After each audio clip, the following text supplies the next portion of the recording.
কলম্বো টেস্টে ইনিংস ব্যবধানে হারের ধাক্কা সামলে ওঠার আগেই আচমকাই এলো ঘোষণাটি। টেস্টে দলের নেতৃত্বে থাকছেন না নাজমুল হোসেন শান্ত। শনিবার ম্যাচ শেষে সংবাদ সম্মেলনে এসে নেতৃত্ব ছাড়ার কথা জানিয়ে দেন তিনি। দায়িত্ব ছেড়ে দেওয়ার ব্যাপারে বাঁহাতি ব্যাটার বলেন, আমার একটা ঘোষণা ছিল, আমি বাংলাদেশ দলের টেস্ট অধিনায়কের দায়িত্ব থেকে পদত্যাগ করছি। আমি আর এই সংস্করণে নেতৃত্ব চালিয়ে যেতে চাই না। অধিনায়কত্ব ছাড়ার ব্যাপারে দলের স্বার্থের কথা বলেন তিনি। আমি একটা বার্তা সবাইকে স্পষ্ট করে দিতে চাই, এটা ব্যক্তিগত কোনো কারণে না, দলের উন্নতির কথা চিন্তা করেই এই সিদ্ধান্ত আমি নিয়েছি। আমি মনে করি এতে দলের ভালো কিছুই হবে।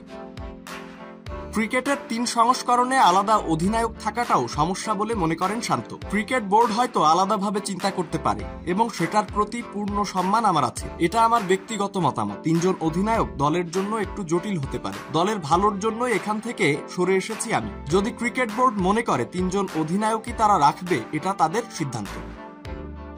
এখন যে কোনো ব্র্যান্ডের পুরাতন এসি বদলে নতুন ওয়ালটন এসিতে উপভোগ করুন 25% ছাড়। বিসিবিকে নিজের সিদ্ধান্তের কথা জানিয়েছেন কিনা প্রশ্ন রাখা হলে বলেন, ক্রিকেট পরিচালনা বিভাগকে ইতোমধ্যে জানিয়েছি, আমি বেশ কয়েকদিন আগেই জানিয়েছিলাম।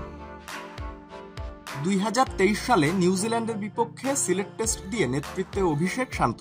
সেটি ছিল সাকিব আল হাসানের জায়গায় ভারপ্রাপ্ত হিসেবে। টেস্ট নেতৃত্বের অভিষেকে সেঞ্চুরি করেন তিনি।